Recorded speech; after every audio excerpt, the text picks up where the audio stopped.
उत्क्रामन्तं स्थितं वापि भुञ्जानं वा गुणान्वितम्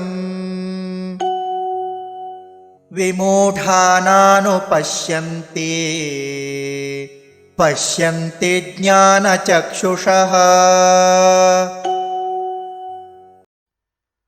उत्क्रामन्तं स्थितं वा अपि भुञ्जानं वा गुण अन्वितं विमूढाः न अनुपश्यन्ति पश्यन्ति ज्ञानचक्षुषः।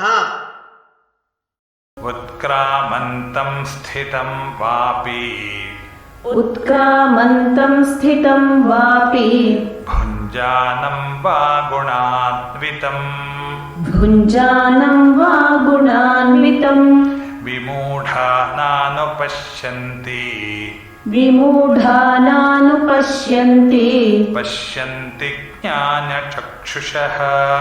पश्यन्ति ज्ञानचक्षुषः।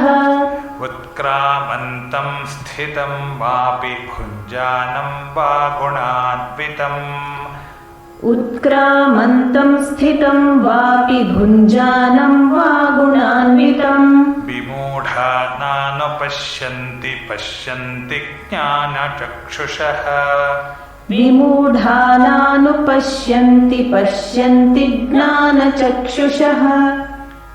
उत्क्रामन्तं स्थितं वापि भुञ्जानं वा गुणान्वितं विमूढानानुपश्यन्ति पश्यन्ति ज्ञानचक्षुषः।